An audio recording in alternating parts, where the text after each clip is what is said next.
Hussein.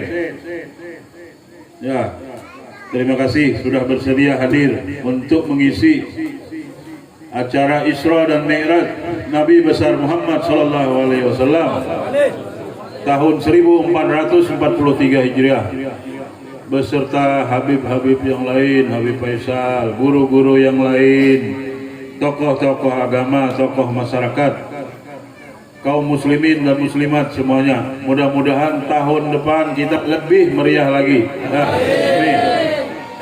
Insya Allah mudah-mudahan kita semua yang hadir akan diberikan syafaat oleh Rasulullah Muhammad SAW serta diakui sebagai umatnya oleh Rasulullah. Amin ya Allah ya Rabbal Alamin.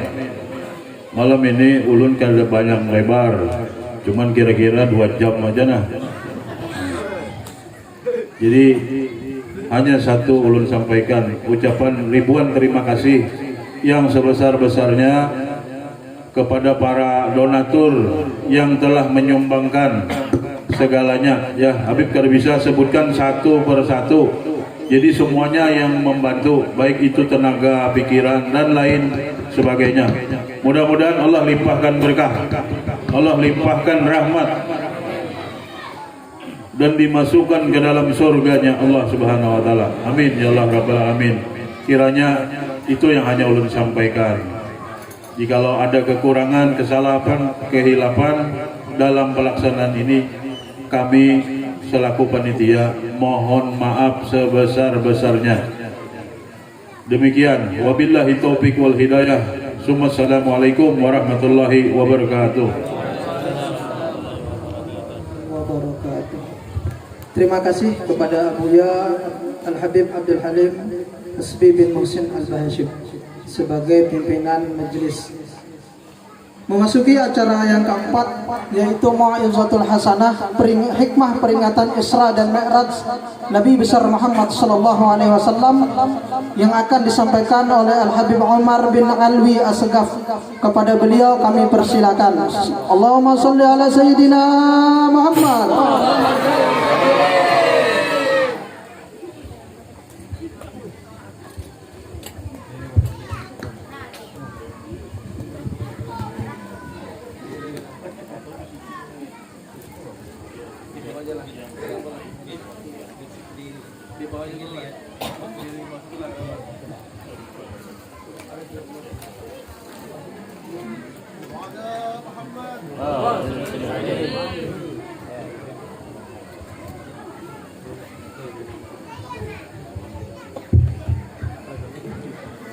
Bismillahirrahmanirrahim.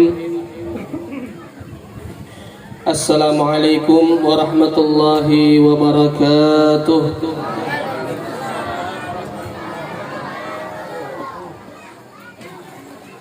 Alhamdulillahi rabbil alamin, wa bihi nasta'inu ala umurid dunya waddin, wassalatu wassalamu ala ashrafil anbiya wal mursalin, Sayyidina wa maulana Muhammadin habibi rabbil alamin, wa ala alihi wa sahbihi wa man tabi'ahu bi ihsanin ila yaumiddin.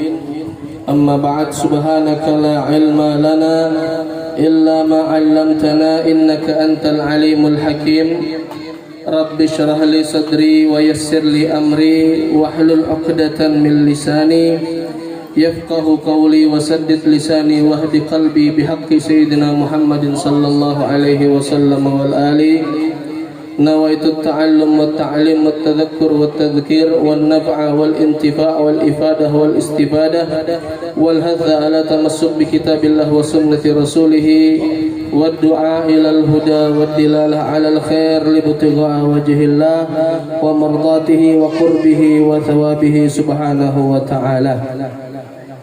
Hadirin hadirat yang dirahmati oleh Allah Subhanahu wa taala, yang saya hormati, saya muliakan, para habaib, para syarifah yang hadir di tengah-tengah kita semua, wabil khusus pimpinan majelis Nurus Syifa Al-Habib Sayyid Abdul Halim Hasbi bin Muhsin Al-Bahashim. Semoga Allah Subhanahu wa taala selalu kuatkan beliau di dalam berdakwah di jalan Allah, Semoga Allah Subhanahu wa taala mudahkan segala urusan beliau, Allah kuatkan langkah beliau, Allah panjangkan umur beliau, sehingga kita yang semua berkumpul bersama beliau ini kelak sebagaimana dikumpulkan di dunia, semoga juga dikumpulkan di akhirat bersama datuk beliau Nabi Muhammad sallallahu alaihi wasallam. Para habaib lainnya juga yang saya tidak bisa sebut namanya satu persatu, barangkali karena memang saya belum kenal dan baru pertama kali masuk ke daerah sini, tapi insya Allah tidak mengurangi rasa hormat saya sendiri kepada beliau-beliau semua. Yang saya hormati, saya muliakan juga para tuan guru, wabil khusus khadimul majlis Al-Ustadz Muhammad Yusuf Asri, yang semoga juga beliau selalu dimudahkan oleh Allah Subhanahu wa taala di dalam berdakwah dan diberikan keistiqomahan. Yang saya hormati, saya muliakan seluruh tokoh agama dan tokoh masyarakat, dan juga seluruh hadirin hadirat rahimakumullah. Yang pertama-tama marilah kita panjatkan puji dan syukur kita kepada Allah Subhanahu wa taala atas segala macam bentuk nikmat yang selalu Allah berikan kepada kita semua, baik itu nikmat kesehatan, nikmat kesempatan, wabil khusus yang paling utama adalah nikmat iman dan Islam, yang semoga nikmat-nikmat tersebut selalu dan senantiasa kita dapatkan sampai akhir hayat kita. Amin ya rabbal alamin. Salawat dan salam juga kita lantunkan kepada junjungan kita Nabi besar Muhammad sallallahu alaihi wasallam. Semoga kita selalu diberikan kekuatan untuk meneladani beliau, selalu diberikan taufik dan hidayah untuk menghidupkan sunnah-sunnah beliau, hingga kelak di akhirat dikumpulkan bersama beliau, minum dari telaga Kautsar langsung dari tangan beliau. Amin amin ya rabbal alamin. Syurbatan hani'atan la nadma'u ba'daha abada. Meminum tegukan langsung dari tangan Nabi Muhammad, yang mana tegukan tersebut akan menjadikan seseorang tidak akan pernah merasakan haus selamanya setelah itu. Maka semoga kita semua ditakdirkan menjadi orang tersebut. Amin ya rabbal alamin. Hadirin hadirat yang dirahmati oleh Allah Subhanahu wa taala, acara yang penuh berkah yang kita hadiri pada malam hari ini sebetulnya sudah cukup jikalau saya tidak berbicara. Jikalau saya tidak berpandir, itu sebetulnya sudah cukup. Karena tujuan kita hadir di tempat ini adalah mencari berkah, mencari rahmatnya Allah Subhanahu wa taala. Akan tetapi insyaallah mengabulkan permintaan dari sahibul majlis, mengabulkan permintaan dari panitia, insyaallah kita sampaikan sedikit. Oleh karenanya ulun minta maaf, minta ridha, mohon izin kepada Pak Habib dan kepada seluruh habaib dan tuan guru yang ada di sini karena ulun berpandir. Jadi jika salah, jika ada kekurangan tadi, nanti tolong langsung ditegur aja. Kemudian hadirin hadirat yang dirahmati oleh Allah Subhanahu wa taala, peringatan Isra Mi'raj yang dirangkul dengan peringatan haul dari Abah Guru Sekumpul Kiai Haji Muhammad Zaini bin Abdul Ghani. Ini merupakan sebuah peringatan, sebuah acara yang luar biasa, acara yang penuh dengan keberkahan. Kalau pian-pian berataan yakin di tempat ini acaranya penuh berkah, di dalam hati pian-pian yakin bahwa acara seperti ini turun rahmatnya Allah, maka insya Allah pian tidak boleh ya, pian tidak pulang dari tempat ini kecuali keberkahan dan rahmat tadi sudah pian dapatkan berataan. Kecuali keberkahan dan rahmat tadi pian bawa pulang ke rumah, kebagi semuanya kepada anggota keluarga yang ada di rumah, kepada orang-orang yang kita cintai. Tapi syaratnya satu, ya, yakin. Syaratnya harus yakin. Wa kullu man lam ya'taqid la yantafi. Kalau orang tidak percaya, maka tidak akan bermanfaat. Ini ada kisahnya, ya, bahwa sesuatu itu kita harus percaya. Kalau kita kada percaya, kada bermanfaat. Ada ceritanya ini. Diceritakan di sebuah daerah ada seorang guru. Ini berisi murid. Guru ini berisi murid, banyak muridnya. Suatu ketika guru ini berceramah. Ujar gurunya, pian ini kalau mau apa-apa ucapkan basmalah. Apapun yang diniatkan, apapun yang diinginkan ketika diucapkan basmalah, insya Allah kabul. Ujar gurunya ini. Si murid mendengarkan dan memahami baik-baik. Setelah selesai pengajian, guru memerintahkan kepada murid untuk mengirim makanan kepada salah seorang yang berada di seberang pulau. Jadi daerahnya itu daerah pulau. Di seberang sana ada orang fakir miskin hendak dikirimi makanan oleh si guru ini. Maka dipanggillah salah satu muridnya, ujar guru, ini antarkan makanan kepada orang fakir di sana. Berangkatlah muridnya ini. Sampai di pesisir pantai ternyata inya kadang mendapatkan kapal. Bagaimana cara menyeberang, ujar si murid ini? Tidak ada kapal, tidak ada tumpangan, tidak ada rakit. Lalu salah satunya teringat, karena inya berdua salah satunya tadi teringat. Tadi ujar guru, kalau kita mau apa-apa baca bismillah aja, insya Allah yang diniatkan kabul. Pian percaya kada percaya, aku ujar murid yang satunya lagi. Aku juga percaya, guru pasti benar. Karena guru ini kadang mungkin mengajari salah. Maka kita baca bismillah aja sudah. Kada ada kapal, kada ada rakit, bismillah kita nyebrang aja berjalan, ujar si murid. Maka baca bismillah, inya menyeberang, melangkahkan kaki, langsung berjalan di atas air. Berjalan si murid ini di atas air.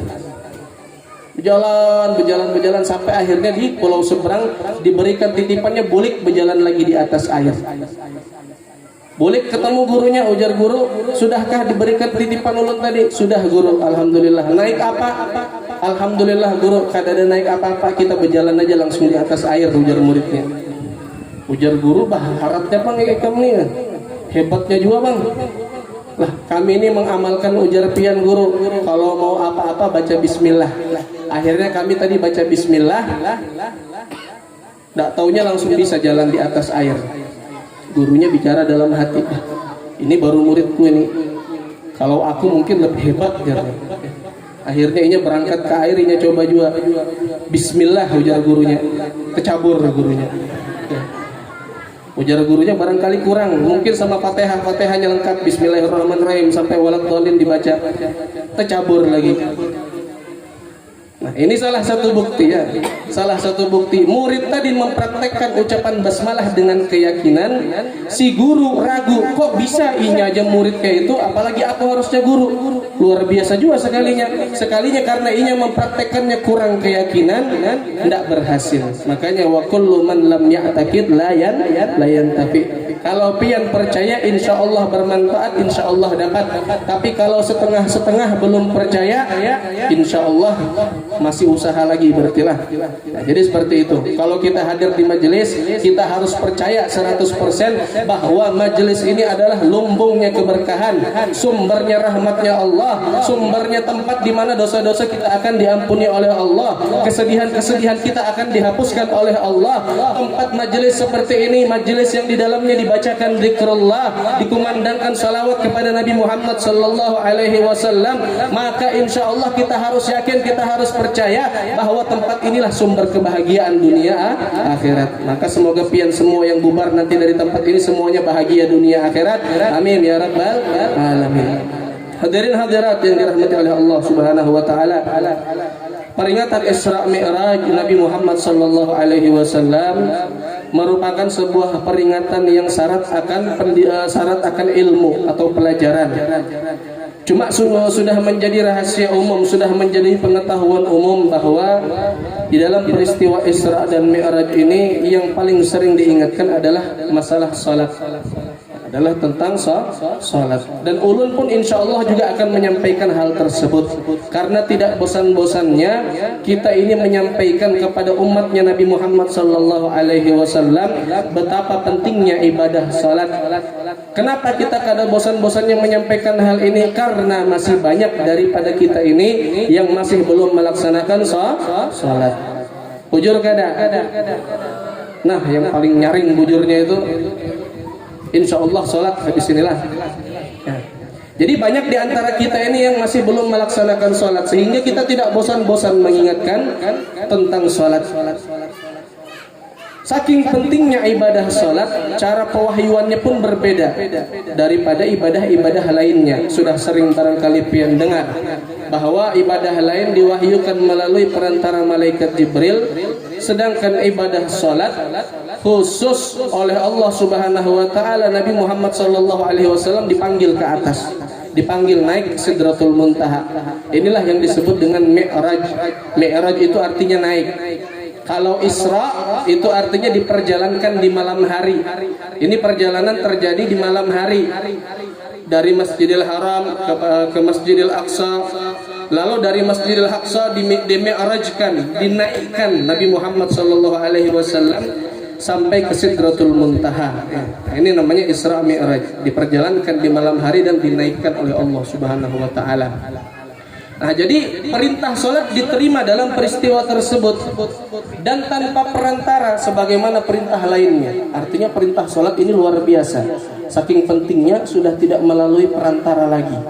Ya, kalau kayak misalnya pemerintah, kalau bubuhan pemerintah itu ingin mengirim dokumen yang biasa, ingin titipkan aja di jasa-jasa paket pengiriman itu. Tapi kalau giliran yang mau dikirim ini dokumen penting, rahasia negara, kadang mungkin inya titipkan di jasa paket. Pasti inya utus orang yang terpercaya. Orang yang terpercaya ini akan dikawal dengan pasukan yang terpercaya untuk menyampaikan dokumen ini kepada tujuannya. Kayak itu juga perintah sholat ini. Saking pentingnya, saking urgennya, saking istimewanya, Rasulullah Shallallahu Alaihi Wasallam langsung dipanggil ke atas. Jadi kita sudah tahu sebetulnya bersama-sama bahwa ibadah sholat ini ibadah yang istimewa dan sangat penting. Akan tetapi satu yang sangat disayangkan, adalah kenapa di antara kita ini atau di antara orang-orang yang kita cintai, keluarga-keluarga kita, masih ada di antara mereka yang berani meninggalkan sholat. Bagaimana pola pikir mereka, bagaimana sudut pandang mereka terhadap sholat? Kenapa kok sampai berani-beraninya mereka meninggalkan sholat? Padahal ibadah sholat ini adalah ibadah yang tidak ada celahnya untuk ditinggalkan. Pian sedang perjalanan, puasa boleh ditinggalkan. Pian sedang sakit, puasa boleh ditinggalkan. Tapi sholat kada ada ceritanya. Mau pian dalam perjalanan, mau pian dalam keadaan sakit, mau dalam keadaan apapun, bahkan peperangan sekalipun, sholat masih harus ditegakkan. Sholat masih harus dilaksanakan. Selama kesadaran masih ada, masih bernapas, masih belum dinyatakan meninggal dunia, maka wajib masih melaksanakan yang namanya sholat dalam urutan tata cara tertentu. Yang paling baiknya ketika bisa berdiri, kada kau berdiri duduk, kada kau duduk baring, kada kau menggerakkan anggota badan dengan menggerakkan kelopak mata dan mulut membaca surah-surah dan zikir-zikir lainnya. Terakhir tidak bisa menggerakkan kelopak mata, tidak bisa menggerakkan mulut dengan hati. Dalam keadaan sudah sangat lemah. Tapi kalau sudah kehilangan kesadaran dalam keadaan koma, itu sudah tidak wajib lagi.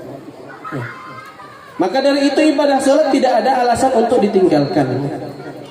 Makanya kita harus bertanya-tanya, bagaimana pola pikir dan sudut pandang, atau apa sebetulnya yang terjadi terhadap orang-orang yang berani meninggalkan sholat ini. Kalau seandainya orang tersebut adalah diri kita, berarti kita harus bertanya, kenapa diriku ini begitu berani meninggalkan sholat? Dicari akar permasalahannya, sehingga kalau ditemukan akar permasalahan tersebut bisa kita selesaikan, dan insya Allah setelah itu sholat. Maka satu ulun yang ingin sampaikan bahwa ada sebuah akar permasalahan yang ternyata di sini barangkali bisa menjadi penyebab utama atau penyebab yang paling berpengaruh bagi seseorang dalam meninggalkan dan menyepelekan ibadah salat. Apa gerangan penyebab tersebut? Barangkali penyebab tersebut masuk di dalam sabda Nabi Muhammad SAW. Ada sebuah hadis di mana Nabi Muhammad SAW menyampaikan kepada umatnya, ujar Rasulullah, man akalal halala ata'at jawarihuhu sya'a am aban, wa man akalal harama asat jawarihuhu sya'a am aban. Ini perhatikan baik-baik hadis ini. Nabi Muhammad SAW bersabda, barang siapa yang memakan makanan halal, anggota tubuhnya akan melakukan ketaatan mau atau tidak mau. Dan barang siapa yang memakan makanan yang haram, anggota tubuhnya akan bermaksiat mau atau tidak mau. Jadi makanan halal ternyata sangat berpengaruh terhadap kegiatan anggota tubuh kita, ya, terhadap ketaatan anggota tubuh kita atas perintah-perintah Allah. Sekarang ulun bertanya dulu, sholat ini kira-kira merupakan ketaatan atau bukan? Melaksanakan sholat merupakan ketaatan kepada Allah atau bukan? Merupakan ketaatan kepada Allah. Dan bahkan sholat ini merupakan puncak taatnya seseorang kepada Allah Subhanahu wa ta'ala jika dilakukan dengan baik dan benar, zahir dan batinnya juga sudah benar. Jadi sholat ini merupakan puncak ketaatan, bahkan salah satu ibadah yang menjadi tolak ukur apakah orang ini masih beriman atau tidak. Ini ibadah sholat. Jadi ketika kita seandainya malas melaksanakan sholat, maka koreksi, barangkali ada di antara makanan yang kita makan, yang kita masukkan ke dalam perut, ternyata ini berupa hal yang haram dan kita tidak tahu akan hal tersebut. Karena Rasulullah tadi yang mengatakan bahwa yang makan makanan haram tubuhnya akan bermaksiat. Dalam artian gampangnya, tubuhnya ini akan malas dibawa ibadah. Kalau disuruh meninggalkan ibadah ringan, tapi kalau dibawa ibadah malas. Maka pian berataan yang hadir di tempat ini tubuhnya ringan dibawa ke tempat ini, berarti insya Allah makanannya halal. Tapi kalau pian berangkat ke tempat ini berat langkah rasanya. Ini ulun kalau hadir majelis berapa sinetron yang ketinggalan ini, ya, berapa episode, berapa rangkul gosip yang terlewatkan, berapa tongkrongan atau pembicaraan-pembicaraan yang akan terabaikan. Wah, susah kalau hadir ke majelis itu. Paling penceramahnya ngomongnya bahasnya itu juga. Wah, susah hadir di majelis itu, paling qasidahnya itu juga.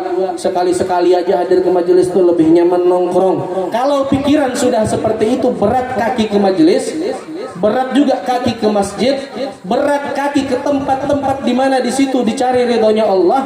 Hati-hati. Berarti ada yang salah dengan makanan kita. Ini kemungkinan terbesarnya. Ya, kemungkinan terbesar. Sekarang apakah yang namanya memakan makanan haram itu dikatakan haram ketika kita tahu, misal contoh, ulun tahu ini daging babi misalnya, lalu ulun makan dengan sengaja, ya, dimakan dengan sengaja karena tahu ini daging babi, sengaja ingin melakukan hal yang haram. Nah, ini nyata dosanya, sudah kalau nyata dosanya, nyata salahnya. Tapi bagaimana dengan orang yang memakan makanan haram ternyata dia tidak tahu, ternyata dia tidak sadar bahwa itu adalah sesuatu yang haram. Misal pian berangkat ke sebuah rumah makan, tempat makan disajikan daging, ya, disajikan daging atau disajikan makanan lain yang barangkali menurut pian ini mungkin makanan yang halal. Ternyata hakikatnya dia adalah makanan yang haram, tapi kita makan juga. Apakah orang ini juga disebut memakan makanan yang haram? Ujar para ulama, memang dia tetap memakan makanan yang haram. Keistimewaannya orang yang seperti ini karena dia tidak tahu, dia tidak dapat dosa. Tapi efek dari makanan haram tersebut tetap dia dapatkan. Jadi hati-hati dengan yang pian makan. Barangkali pian sudah merasa ini halal, ini baik, ini berkah, ternyata itu haram, maka walaupun tidak dapat dosa, efeknya tetap ada. Apa efek makan makanan haram? Ujar para ulama, efek makan makanan haram banyak. Yang paling utama tadi sesuai sabda Nabi, malas ibadah. Tubuh ini berat digunakan ibadah. Di antaranya lagi hafalan susah. Di antaranya lagi cepat pikun. Di antaranya lagi banyak penyakit. Di antaranya lagi macam-macam keluhan atau efek dari memakan makanan yang haram. Jadi walaupun kita tidak tahu yang kita makan ini adalah haram, kita kira halal, efeknya tetap didapatkan. Naudzubillahi min dzalik. Sehingga hati-hati dengan makanannya. Makanan ini memang kita ini yang penting ada, ya, walaupun sederhana, barangkali kita sudah merasa itu baik, tapi kita harus pintar berhati-hati. Karena yang namanya makanan itu masuk ke dalam perut. Kalau sudah masuk ke dalam perut menjadi darah dan daging. Rasulullah sallallahu alaihi wasallam mengancam, kullu lahmin nabata min suhtin fannaru awla bih. Setiap darah ataupun daging yang tumbuh daripada keburukan atau keharaman, maka api neraka lebih layak bagi darah atau daging tersebut. Jadi orang yang memakan makanan haram, kalau dia tidak segera taubat, ya, dia tidak meminta ampun kepada Allah Subhanahu wa taala, ditakutkan akan difilter, akan disaring di neraka dulu. Nauzubillahi min dzalik. Hadirin hadirat yang dirahmati oleh Allah Subhanahu wa taala. Jadi kita paling tidak tahu satu akar permasalahan, yang mana permasalahan ini seringkali dan setiap hari kita lakukan, yaitu memakan makanan. Barangkali 3 hari sekali, ada yang 2 hari sekali, ada yang 3 kali sehari, ada yang 2 kali sehari, ada juga yang 5 kali sehari, dan bermacam-macam orang yang namanya makan itu. Cuma pesan ulun, lihati baik-baik makanan kita, perhatikan baik-baik. Oke, sudah kita rasakan ini halal, tapi kita tanyakan lagi, apakah ini berkah? Ini syukur-syukur kalau kita sudah yakin ini halal. Kalau kita belum yakin ini halal, barangkali syubhat, maka jauhi. Karena ujar Nabi Muhammad SAW, al halalu bayyinun wal haramu bayyinun wa bainahuma umurun mustabihat. Yang namanya sesuatu yang halal itu jelas, yang haram pun jelas, tapi di antara halal dan haram ini ada perkara syubhat. Wa man waqa'a fis syubhat waqa'a fil haram. Orang yang jatuh ke dalam perkara syubhat, maka dia bisa jatuh ke dalam perkara haram. Contoh saja. Ya, contoh, misal pian punya ayam, pian sembelih dengan baca bismillah, lalu pian masak, pian makan. Halal apa haram? Halal apa haram? Halal ya, karena ini ayam sendiri, dimasak sendiri. Ada ayam tetangga, pian ambil tanpa izin, pian sembelih, pian masak, lalu pian makan. Halal apa haram? Haram, karena ini punya orang. Yang halal jelas, yang haram jelas. Ada yang syubhat. Apa syubhat itu? Sesuatu yang kita ini tidak yakin ini halal atau haram. Kalau dibilang haram juga tidak mungkin, tapi dibilang halal bisa jadi belum juga halal. Apa contohnya? Contoh, misal pian mau masak air sop, atau masak apakah yang pakai daun jeruk misalnya lah, sambal kah. Ternyata di rumah daun jeruk pian habis. Melihati ke pekarangan tetangga ada daun jeruknya, pohon jeruknya ada. Ujar dalam hati, ini tetangga punya daun jeruk sepohonan. Kalau aku ambil selembar 2 lembar, insya Allah pinya pasti ikhlas. Ketok dulu pintunya, sekalinya kada ada orang yang mau beizin. Sudah, yang namanya daun jeruk ini murah aja, pastinya ikhlas. Ambil langsung dulu beizin lawan orangnya. Ini syubhat. Bujur pang, memang kalau kita minta pasti dibari lawan orangnya. Kadang mungkin kan orangnya, ya ambil ya nanti 5 lembar 1.000, ya, kalau 10 lembar 2.000. Kadang mungkin kan kayak itu. Yang namanya daun jeruk berapa sih harganya? Lalu kita ambil begitu saja tanpa izin. Memang sebagian ulama mengatakan kalau ulima ridahu, mengambil sesuatu tanpa izin, yang seandainya kalau izin pasti dikasih, tidak mungkin tidak, itu boleh. Sebagian ulama ada yang bilang seperti itu. Tapi untuk lebih berhati-hati jangan dilakukan. Artinya pian bahkan sekelas daun jeruk pun itu izin dulu lawan yang punya. Karena ini perkara syubhat ya. Perkara yang remeh seperti itu bisa dikatakan syubhat. Yang syubhat ini bisa jadi haram. Ya. Syubhat ini bisa jadi haram. Kenapa? Posisinya syubhat itu kata Nabi Muhammad sallallahu alaihi wasallam, karra'i yar'a haulal himah. Bagaikan seorang pengembala. Pengembala ini punya lahan 1 hektar. Ya, di sampingnya ini lahan orang lain. Lalu kambingnya ini lepaskan di lahannya sendiri. Tapi antara lahan dirinya dengan lahan orang lain ini kada ada pembatasnya. Kira-kira ada kemungkinan kada kambing ini menyebelah masuk ke lahan orang lain. Ada kemungkinan. Karena yang namanya kambing kada tahu ya, ini lahan tuanku, ini lahan orang, kada tahu kambing. Apalagi ada istilah rumput tetangga lebih hijau daripada rumput sendirilah. Makanya kambing ini bahkan sangat besar kemungkinannya dia menyeberang. Nah, kalau kambingnya sudah menyeberang, berarti si kambing ini memakan sesuatu yang bukan haknya, bukan milik tuannya. Begitu juga perkara syubhat. Kita ini bagaikan digembala di sesuatu yang tidak ada batasan, tidak terlihat kalau di syubhat itu. Yang mana halal, yang mana haram kada kelihatan. Bisa jadi kita berada tetap di garis halal, bisa jadi juga jatuh ke dalam garis yang haram. Itulah syubhat. Oleh karenanya Rasulullah Shallallahu Alaihi Wasallam sangat memerintahkan kita untuk menjauhi syubhat. Jauhi syubhat, bahaya. Ini ada kisah ini. Ada kisah, ada cerita seorang guru.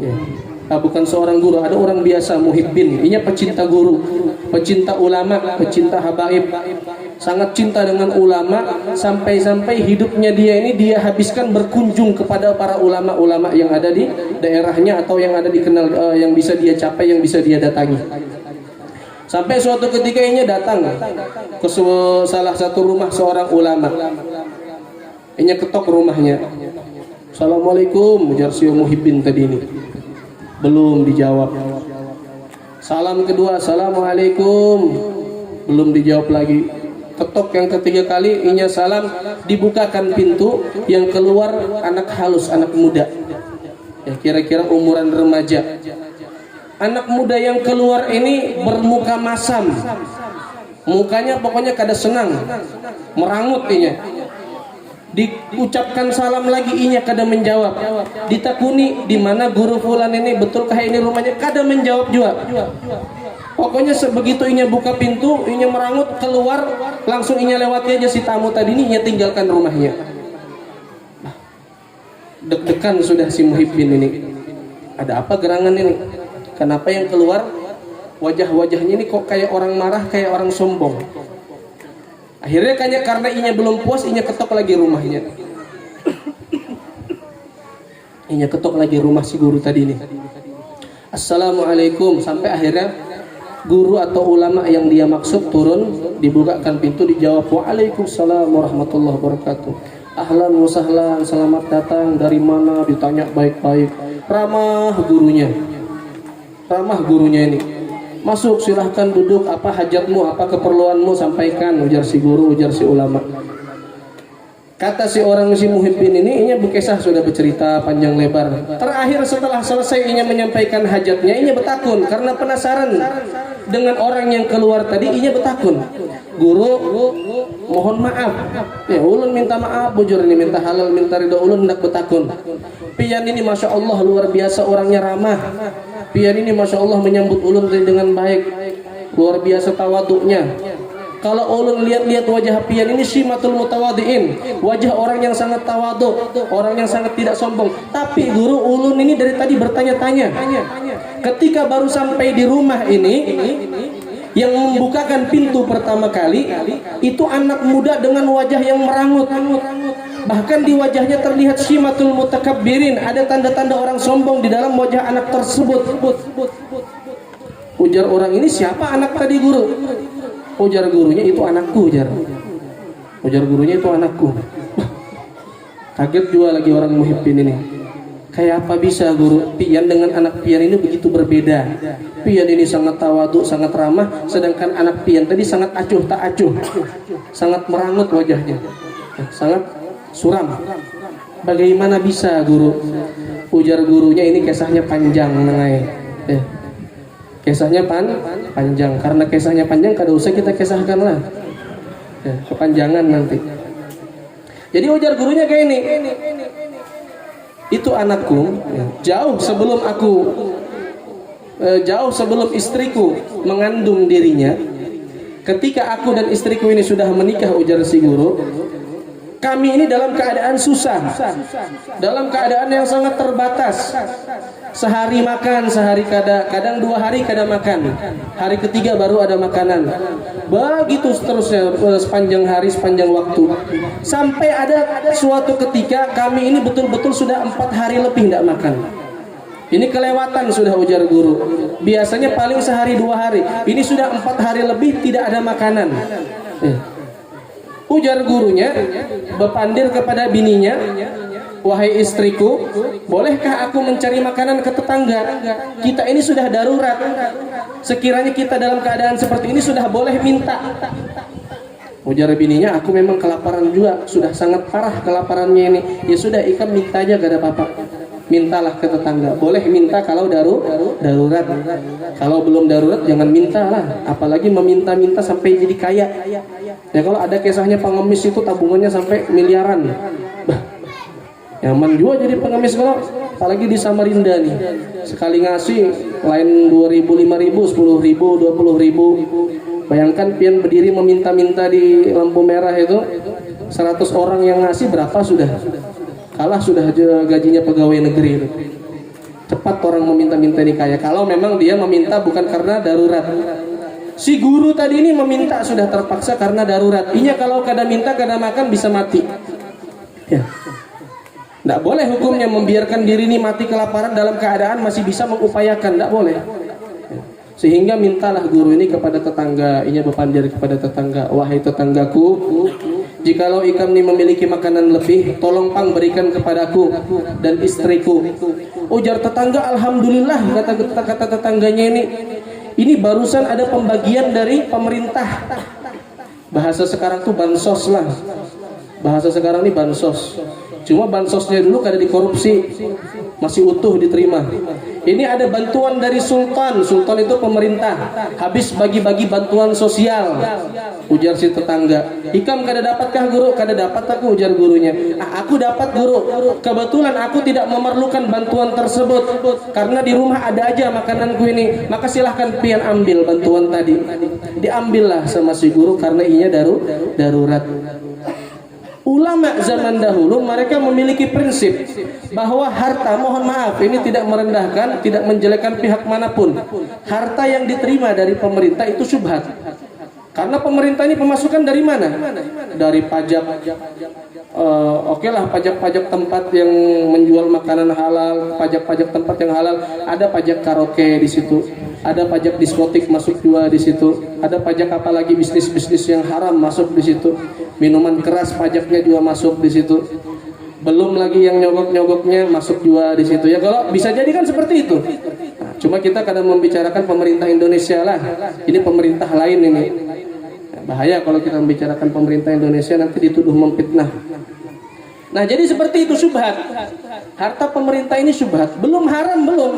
Karena ada memang pemasukan yang halal di situ, tapi juga bercampur dengan pemasukan yang haram. Maka diambillah oleh si guru tadi ini. Inya bawa ke rumahnya, inya suruh bininya memasak. Nah ini istriku masakkan makanan ini. Ini bantuan dari tetangga sebelah tadi. Dimasak sama bininya. Selesai dimasak makan berdua sampai kenyang. Kenyang alhamdulillah karena banyak tadi dibarinya. Habis kenyang terbitlah nafsu. Nah, jadi habis kenyang perut penuh muncul hawa nafsu. Ujar si laki, nah, istriku makan sudah. Berarti setelah makan yang belum apa lagi? Nah, itu yang belum ujarnya. Ayolah kita datang berdua ini berkumpul. Maka kumpullah suami istri karena terbit nafsu. Perut kenyang, perut penuh ini potensi muncul nafsu itu besar ya.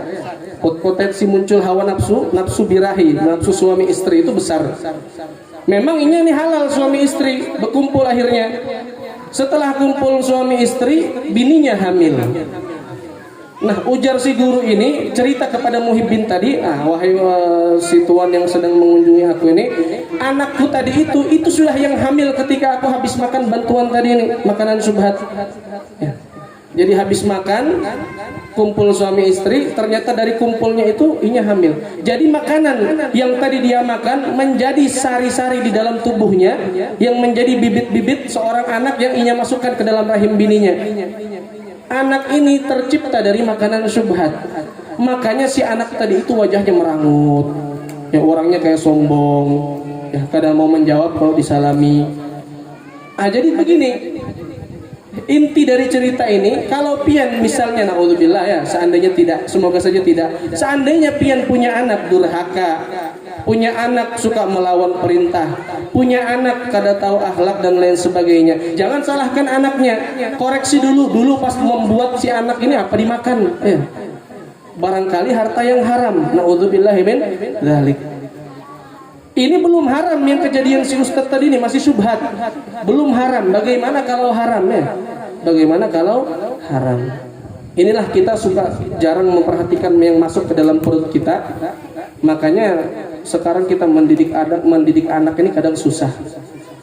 Padahal aku merasa ini berbakti kepada orang tuaku bujur raja, benar raja. Kata Rasulullah, birru aba'akum tabirrukum abna'ukum. Ya, berbaktilah kepada orang tuamu maka anakmu akan berbakti. Aku sudah berbakti kepada orang tua. Kenapa anakku ini kada berbakti lawan aku? Apakah Rasulullah salah? Rasulullah tidak salah. Rasulullah benar. Asalkan makanan yang kau berikan kepada anakmu juga halal sebagaimana orang tuamu memberikan makanan halal kepadamu. Nah, ini kita berbakti kepada orang tua memberikan makanan halal, ternyata anak kita tidak berbakti kepada kita karena yang kita berikan adalah sesuatu yang syubhat atau bisa jadi yang haram. Nauzubillahi min dzalik. Jadi hati-hati, sekali lagi hati-hati tentang makanan inilah. Hati-hati. Tapi hati-hatinya kada perlu juga sampai seperti ceritanya sahabat Abu Dzar. Intinya pian hati-hati sekedarnya saja. Kalau sahabat Abu Dzar ini punya cerita lain lagi. Sidin ini adalah orang yang sangat hati-hati, sangat menjauhi sesuatu yang haram. Saking ingin jauh dari sesuatu yang haram, Sidin menjauhi yang syubhat. Saking ingin menjauhi sesuatu yang syubhat, Sidin jauhi bahkan sampai yang halal. Yang halal pun dijauhi lawan Sidin. Beberapa hal yang halal ini dijauhi. Di zaman Sayyidina Abu Dzar radhiyallahu taala anhu, seorang sahabat Nabi. Itu banyak orang-orang menanam anggur. Dan Sidin termasuk salah satu orang yang memiliki keahlian bertani, bercocok tanam. Di zaman Sayyidina Utsman bin Affan, Abu Dzar ini sampai mencetuskan sebuah perkataan yang Sayyidina Utsman itu sampai marah, sampai diasingkan Abu Dzar ini. Ujar Abu Dzar apa? Aku ini kada hendak lagi lawan dunia. Kalau kemarin menanam anggur, sekarang aku kada mau lagi menanam anggur. Kenapa kada mau menanam anggur? Kan halal anggur ini. Dipanen buahnya bisa dimakan, bujur halal. Iya kalau dimakan. Nanti ada yang membeli anggur yang aku tanam, ternyata ia gunakan untuk membuat khamar, membuat minuman keras. Maka aku bisa jadi kena dosanya karena aku yang menanam anggur ini. Jadi daripada hal tersebut terjadi, walaupun masih kemungkinan, lebih baik aku jauhi saja. Ujar Sayyidina Abu Dzar. Jadi beliau takut dengan efek atau dengan apa yang akan terjadi dari hasil yang beliau tanam, sehingga beliau memiliki prinsip jauhi dunia. Sudah kada usah bekerja lagi. Kalau ada makanan ya dimakan jika itu halal. Kalau kada ada ya kada usah, sudah. Pokoknya umur di dunia ini singkat saja, dijalani begitu aja sudah.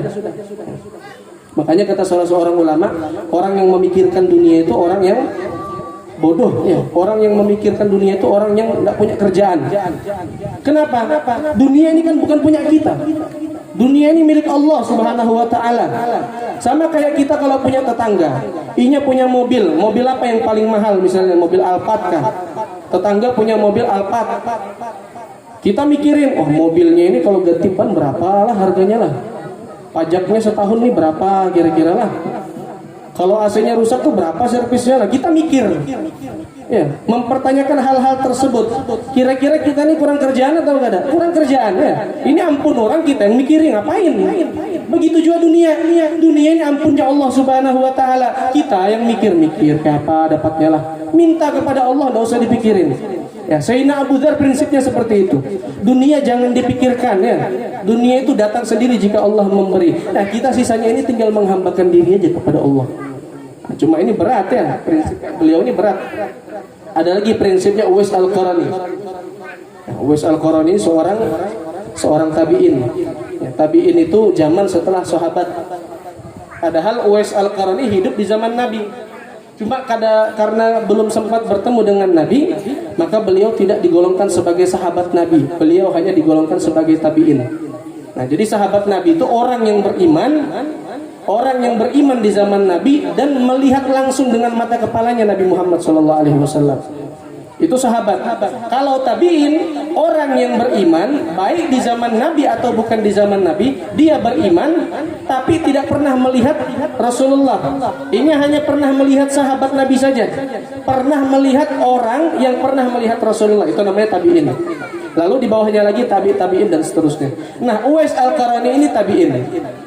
Karena Sidin belum pernah melihat Rasulullah walaupun sezaman dengan Rasulullah. Karena daerahnya jauh. Orangnya berbakti lawan ibunya. Mau datangi Rasulullah, izin kepada ibunya, "Ma, mau jalan ke kota Madinah, mau bertemu dengan Rasulullah." Ujar mamanya, "Apa gerang ikam ambil di sana?" Kada usah. Mamanya ini jahat dua sekalinya lah. Anaknya ini kada diizinkannya. Tapi anaknya nurut aja, kada berangkat lagi. Sampai beberapa kali izin kada berangkat. Nah, Sayyidina Uwais Al-Qarani suatu ketika berhasil sampai di kota Madinah, dicari-cari sama Sayyidina Umar bin Khattab. Ujar Sayyidina Umar bin Khattab, apakah di antara kalian ada yang ngarannya Uwais? Ada yang namanya Uwais Al-Qarani? Kata orang bubuhan sekampungnya Uwais ini, wahai khalifah, wahai presiden, wahai pemimpin, ya Sayyidina Umar bin Khattab pemimpin di zaman tersebut. Ada apa gerangan pian nih betakun terus tentang Uwais? Uwais itu orang gila, ujar di sekampungnya nih, bubuhan yang sekampung lawan Uwais. Uwais itu orang gila. Inya itu di wadah kami kada pernah sholat Jumat, jarang sholat Jumatnya, sekali-sekali aja. Nah, inya itu orang kalau lagi di kampung kami makannya makan dari makanan yang dibuang oleh orang, mazbalah. Mazbalah itu kalau zaman sekarang artinya tempat sampah. Cuma zaman dulu tidak ada tempat sampah, artinya tempat pembuangan segala sesuatu sudah. Di situ dibuang makanan, di situ juga dibuang kain bekas pembalut dan lain sebagainya. Di situ juga dibuang kotoran-kotoran. Nah, Uwais itu makannya dari situ. Wahai Amirul Mukminin, wahai Sayyidina Umar. Jadi ada apa gerangan ikam nih mencari Uwais? Ujar Sayyidina Umar, Uwais itu wali. Uwais ini walinya Allah, kekasihnya Allah. Ujar orang ini jangan ngeramput kan, bahasanya kan kayak itu sudah. Mana mungkin orang kayak ini jadi wali, sholat Jumat aja jarang-jarang. Sekalinya ketika ditanyakan, ya, ketika Sayyidina Umar bin Khattab sampai kepada Sayyidina Uwais Al-Qarani, atau mungkin cerita ini terjadi bukan dengan Sayyidina Umar ketika beliau menjelaskan keadaannya. Ditanyakan Uwais Al-Qarani ini, kenapa engkau ini jarang sholat Jumat? Ujar Uwais Al-Qarani, aku ini cuma punya baju selembar aja. Kadang dibari orang 2 lembar. Aku takut kalau bajuku ini 2 lembar. Ya, sekalinya di sana di daerah tertentu ada orang yang kadang memiliki baju. Akhirnya aku dihisap. Ikan punya 2 lembar, yang di sana kadang punya sama sekali. Kenapa kada dibari? Aku takut seperti itu. Ketika aku punya makanan lebih ya, daripada yang aku makan di hari ini, itu aku takut dihisap. Kenapa? Takutnya ketika aku memegang makanan lebih di tempat lain, di suatu tempat ada orang yang tidak memiliki makanan sama sekali, sehingga aku takut dihisap. Makanya makanan ini aku beri sudah ke orang daripada aku yang dihisap. Ujar Uwais. Makanya karena inya tidak punya makanan, inya makan dari makanan sisa. Kenapa kadang membeli makanan di tempat penjual? Di tempat penjual itu adalah sesuatu yang diperebutkan. Banyak orang yang mencari. Tapi kalau di tempat pembuangan tidak ada yang nyari lagi. Sudah pasti halalnya. Yang punya aja mau membuang, ya tidak mungkin dipungut lagi. Berarti halal makanan ini sudah. Aku makan, ujarnya. Sholat Jumat kenapa bolong-bolong? Karena pakaian cuma 1. Kalau begitu pakaiannya kena najis, tidak bisa dipakai sholat Jumat. Sudah libur Jumatannya. Uzur, ya tidak masalah, tidak berdosa. Tapi jangan dipraktekkan lah. Habis ini baju dibuangi semuanya. Kada Jumatan akhirnya. Apa alasannya? Najis. Ujar Ustaz, kada apa-apa najis baju kita. Jangan juga dipraktekkan. Nah, jadi Sayyidina Uwais Al-Qarani saking takutnya dengan hisab daripada apa yang dia miliki di dunia ini, inya berikan semuanya hartanya. Ya, sidin sedekahkan semuanya. Sidin hidup apa adanya, bahkan bukan apa adanya, berkekurangan. Dan itu lebih baik menurut sidin daripada aku memiliki harta yang banyak, hisapnya berat nanti. Jadi ini satu pelajaran bahwa kita jangan sampai terlalu terikat dengan dunia, sampai-sampai apa yang kita dapatkan dari dunia ini kita rakus. Ya, kita makan semuanya, kita ambil semuanya, dan tidak memikirkan apakah ini sumbernya halal ataupun haram. Karena tadi efeknya akan kembali kepada diri kita masing-masing, kepada diri kita, kepada keluarga kita. Ya, anak-anak kita jadi malas ibadah, jadi malas sholat, barangkali jadi tidak berbakti kepada orang tua. Sumbernya salah satunya yang paling utama adalah makanan. Oleh karenanya hadirin hadirat yang dirahmati oleh Allah Subhanahu wa taala, mulai saat ini pintar-pintarlah kita mengoreksi, memfilter rizki yang kita dapatkan, baik itu berupa makanan, minuman ataupun harta benda yang kelak akan menjadi makanan dan minuman. Kita koreksi baik-baik. Jikalau sekiranya ada yang bagian syubhat di situ, sedekahkan aja yang syubhatnya itu. Ya, insya Allah menjadi pembersih bagi sisa-sisa harta yang lain. Jangan sampai yang syubhat itu termakan. Ya, jangan sampai. Kalau bisa kita makan yang sisa-sisa ini aja supaya kita ini jadi orang tidak sombong. Jangan terlalu suka makan yang bermewah-mewahan. Ya, kalau dalam acara seperti ini sekali-sekali tidak masalah. Tiap hari mau makannya mewah terus. Tiap hari harus yang luar biasa terus. Ini tidak baik juga. Kata ulama makruh, bisa menumbuhkan sifat sombong. Jadi perhatikan makanan kita yang kita beri kepada anak keluarga kita. Semoga dengan niat kita memperhatikan makanan tersebut, yang masuk ke dalam perut ini menjadi sesuatu yang halal dan berkah. Karena Allah Subhanahu wa taala tidak menerima sesuatu kecuali dia baik. Innallaha thayyibun la yaqbalu illa thayyiban. Allah adalah zat yang baik, maka Allah tidak menerima kecuali sesuatu yang baik pula.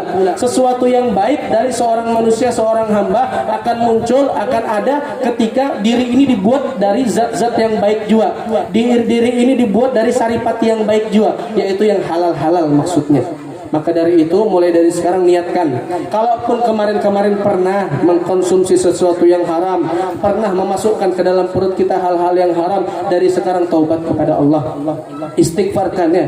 Kalau beristighfar itu sering-sering diniatkan, niatkan istighfar. Kepala kita, pikiran kita ini barangkali pernah memikirkan sesuatu yang haram, barangkali pernah suuzon lawan orang, turun ke mata, niatkan istighfar mata kita ini.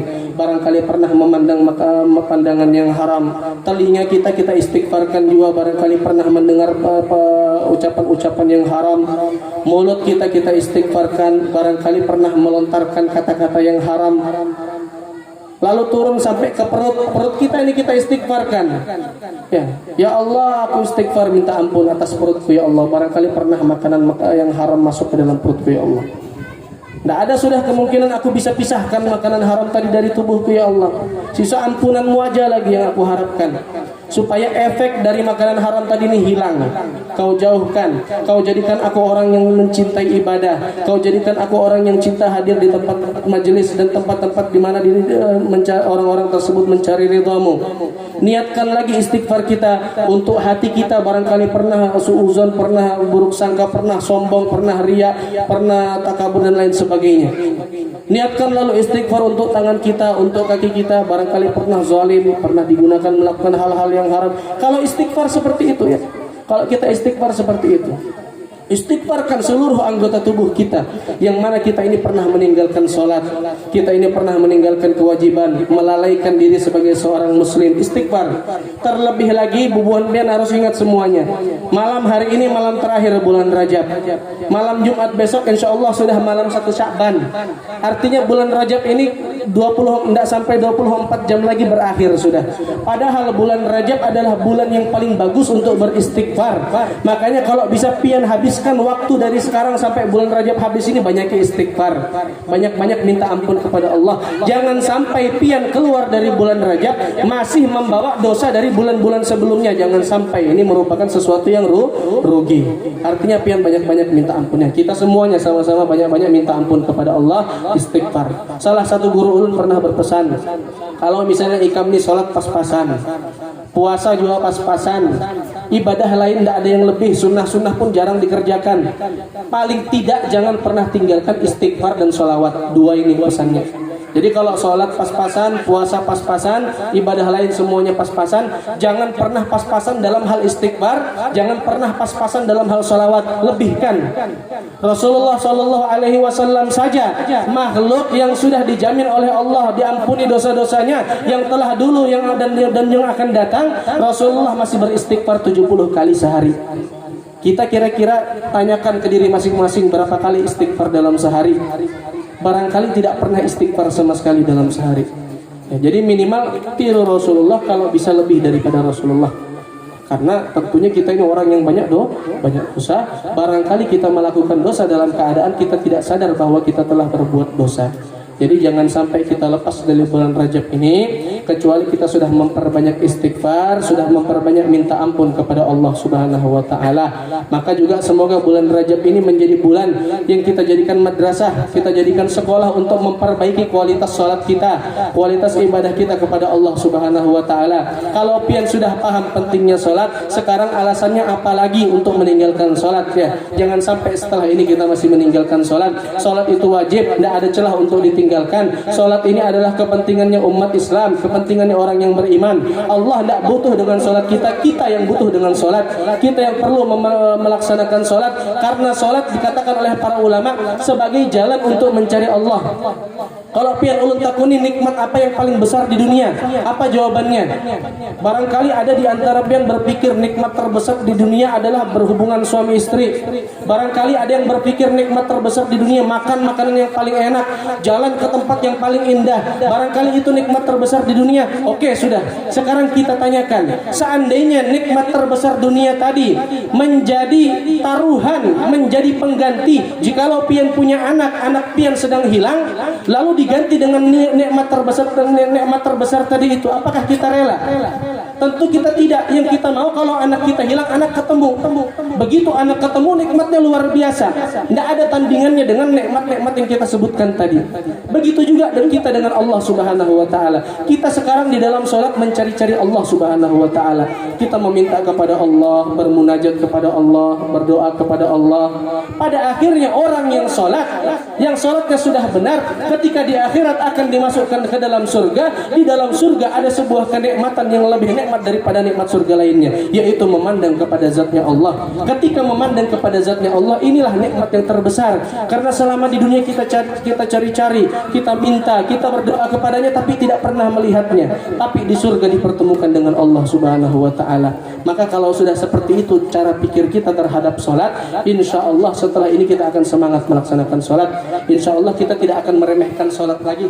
Insya Allah peristiwa Isra Mi'raj, peringatan Isra Mi'raj ini kita jadikan batu loncatan untuk melaksanakan ibadah yang kualitasnya lebih baik, untuk menjadi seorang muslim yang memiliki kualitas diri lebih baik daripada di hari-hari sebelumnya. Amin ya rabbal alamin. Ini yang kita harapkan daripada hikmah Isra Mi'raj ini. Semoga yang ulun sampaikan yang sedikit ini bermanfaat. Kita bisa sama-sama mempraktekkan, bisa sama-sama mengamalkan, dan semoga di antara kita yang hadir semuanya di tempat ini tidak ada lagi orang yang meninggalkan sholat. Amin ya rabbal alamin. Baik inya sholat di rumah bersama keluarga, tidak masalah. Syukur-syukur bisa ke masjid berjamaah bersama yang lain. Yang penting jangan pernah tinggalkan sholat.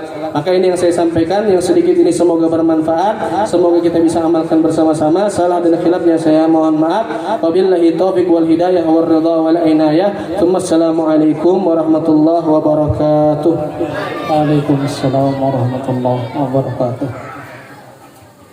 Demikianlah tadi penyampaian hikmah Isra Mi'raj Nabi besar Muhammad SAW yang disampaikan oleh Al-Habib Umar bin Alawi Asgaf LCMH. Mohon maaf Habib, tadi ulun lupa menyebutkan gelar akademik pian tanpa menghormati rasa takzim dan hormat al-fakir kepada antum. Selanjutnya pembacaan doa. Untuk pembacaan doa kami mintakan kepada Habib Faisal Al-Hasmi. Kepada kami persilakan.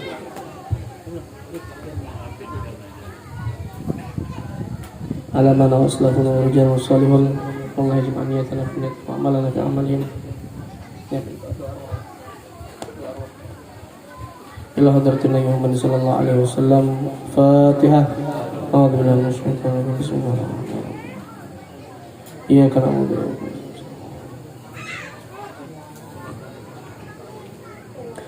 Bismillahirrahmanirrahim. Qul huwallahu ahad, Allahus samad, lam yalid wa lam yulad wa lam yakul lahu kufuwan ahad. Bismillahirrahmanirrahim. Qul huwallahu ahad, Allahus samad, lam yalid wa lam yulad wa lam yakul lahu kufuwan ahad. Bismillahirrahmanirrahim. Qul huwallahu ahad, Allahus samad, lam yalid wa lam yulad wa lam yakul lahu kufuwan ahad. Bismillahirrahmanirrahim. Qul a'udzu birabbil falaq, min syarri ma khalaq, min syarri ghasiqin idza waqab, min syarri nafathati fil 'uqad, min syarri hasidin idza hasad. Bismillahirrahmanirrahim. Qul a'udzu birabbin nas, malikin nas, ilahin nas, min syarri waswasil khannas alladzi yuwaswisu fi sudurin nas minal jannati wan nas. Amin ya Allah ya Rahman ya Rahim. Bismillahirrahmanirrahim. Alhamdulillahi rabbil alamin, hamdan syakirin, hamdan na'imin, hamdan yuafi ni'amahu yakaf mazidah. Ya Rabbana lakal hamdu kama yanbaghi li jalali wajhikal karim wa 'azimi sultani. Subhanaka la nuhsi thana'an 'alaika anta kama athnayta 'ala nafsik. Falakal hamdu hatta tarda wa lakal hamdu idza radita wa lakal hamdu ba'da ridha. Allahumma salli wa sallim ala sayyidina Muhammad wa ala ali sayyidina Muhammad bil awwalin wal akhirin. Salli wa sallim ala sayyidina Muhammad wa ala ali sayyidina Muhammad bin nabiyyin wal mursalin. Salli wa sallim ala sayyidina Muhammad wa ala ali sayyidina Muhammad bil mala'il ala ila yaumiddin. Wa salli wa sallim ala sayyidina Muhammadin wa ala ali sayyidina Muhammad hatta tarithal arda wa man 'alayha wa anta khairul warithin. Allahumma salli wa sallim ala sayyidina Muhammadin sahibil bushra salatan tubashshiruna biha wa ahlana wa auladana وجميع مشايخنا المعلمين وطلبتنا وطالبتنا من يومنا هذا إلى يوم الآخرة. اللهم اجعل وأوصل تقبل ثواب ما عملناه من عمل صالح في هذا المجلس المبارك هدية منا واصلة ورحمة منك نازلة بركة شاملة صدقة متقبلة. نقدم ذلك نهدي إلى حضرة سيدنا وحبيبنا شفيعنا قرة أعيننا محمد صلى الله عليه وسلم، ثم إلى أرواح آبائه وإخوانه من الأنبياء والمرسلين صلوات الله وسلامه عليه وعليهم أجمعين، وإلى أرواح آل كل من الصحابة والقرابة والتابعين وتابعي التابعين لهم بإحسان إلى يوم الدين. وأوصل منهم سيدنا أبي بكر الصديق عمر بن الخطاب وعثمان بن عفان وعن علي بن أبي طالب وعن سيد شباب أهل الجنة بالجنة سيدنا الحسن والحسين وعن أمهم الزهراء البتول فاطمة بنت الرسول وعن خديجة الكبرى وعائشة الرضا وأزواج رسول الله وحمزة والعباس وجميع أصحاب رسول الله وأنصار رسول الله والمهاجرين والمجاهدين في سبيل الله أجمعين والتابعين وتابعي التابعين لهم بإحسان إلى يوم الدين. وإلى أرواح الأئمة المجتهدين منهم سيدنا الإمام مالك بن أنس والإمام أبو نعمان أبو حنيفة ونعمان بن ثابت أبو حنيفة والإمام محمد بن إدريس الشافعي والإمام محمد بن حنبل وأصولهم وفروعهم وجميع مقلديهم في الدين والعلماء العاملين الفقهاء المحدثين القراء المفسرين والسادة الصوفية المحققين وأولياء الكون أجمعين. وإلى أرواح جميع سادتنا العلويين أينما كانوا وحلت أرواحهم مشارق الأرض إلى مغاربها برها وبحرها، خصوصا منهم سيدنا المهاجر الله أحمد بن إسحاق سيدنا الفقيه مقدم محمد بن علي بعلوي سيدنا الفقيه مقدم الثاني الحي عبد الرحمن سيدنا بن محمد مولد دويلة وسيدنا سلطان المولى الحبيب عبد الله الأدرس بن أبو بكر السكران وسيدنا الشيخ الوجود سيدنا الشيخ أبو بكر بن سالم وأخيه عاقل بن سالم وسيدنا القطب الإرشاد أبو البلاد والبلاد الحبيب عبد الله بن علوي بن محمد الحداد وسيدنا الشيخ قطب الأنباس الحبيب عمر بن عبد الرحمن الأطاس وإلى روس علي بن عبد الله باراس والحبيب علي بن محمد بن هاشم بعلوي وإلى روس الشيخ سلطان المسير مولى مسير الحبيب عبد الله بن حسين بن طاهر وأبي طاهر بن حسين بن طاهر وأصولهم وفروعهم جميع مقلدهم والمنتسبين إليهم أجمعين. وإلى أرواح جميع والدينا ووالديكم أمواتنا وأمواتكم وأموات المسلمين عامة خصوصا منهم إلى روح المكرم جميع مشايخنا بهذا البلاد وخصوصا إلى روح المكرم كي حجي محمد زين بن عبد الغني Kurus Kumpul وإلى روح المرحومة بستانية بنت بارك والمرحوم أردية بنت عبد الله وإلى روح المرحوم Haji Saleh bin Matdir usulihim wa furu'ihim. Hadirkan nama-nama orang tua, nama-nama keluarga yang kita cintai, kita hadirkan bersama semuanya di dalam hati.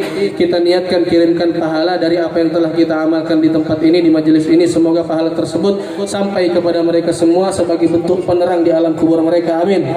Hadirkan semuanya.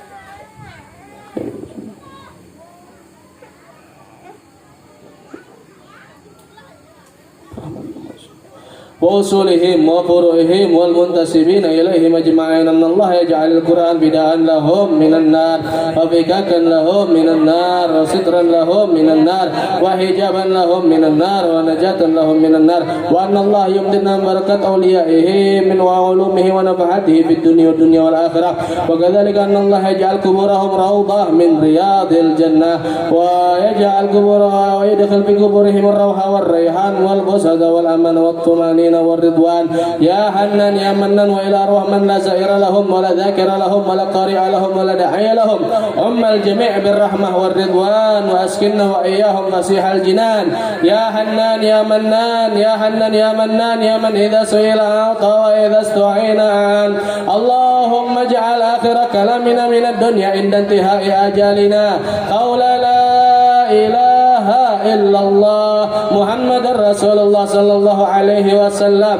اللهم كما أحييتنا عليها فأمتنا عليها غير مفتونين ولا ضالين ولا مضل ولا مغير ولا مبدلين وأنت حسبنا ونعم الوكيل. اللهم مغفرتك أوسع من ذنوبنا ورحمتك أرجى عندنا من أعمالنا. Ya Allah, ampunanmu lebih luas daripada amal ibadah kami dan ampunanmu juga lebih besar daripada dosa-dosa kami ya Allah. Maka berikanlah rahmat dan ampunanmu ya Allah.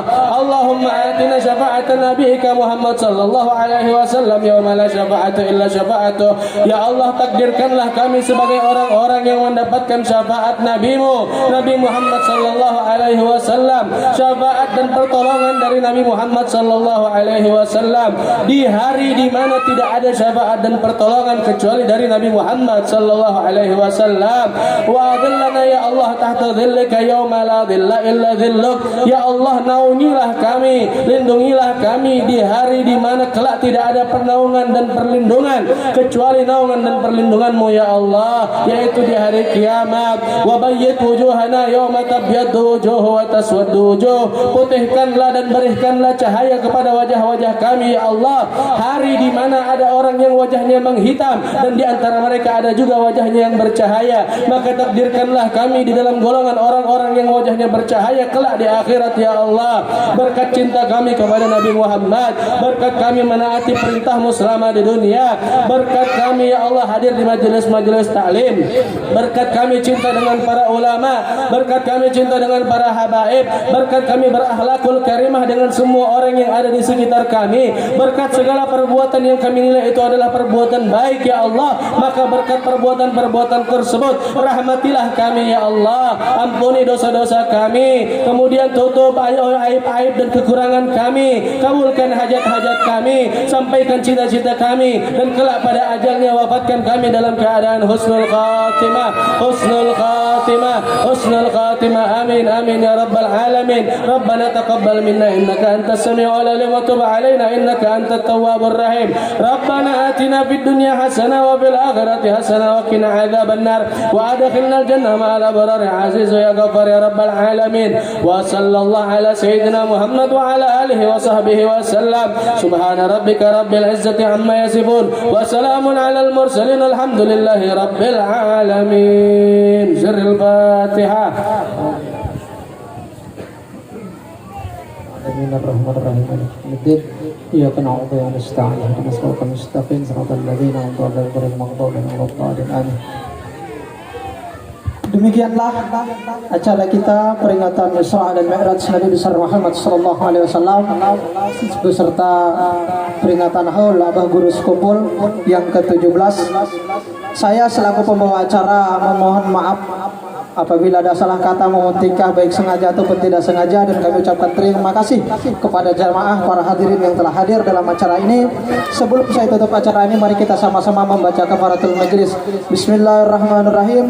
Subhanakallahumma wa bihamdika asyhadu an la ilaha illa anta nastaghfiruka wa natubu ilaik. Demikian yang dapat saya sampaikan selaku pembawa acara. Billahi taufiq wal hidayah. Wassalamualaikum warahmatullahi wabarakatuh.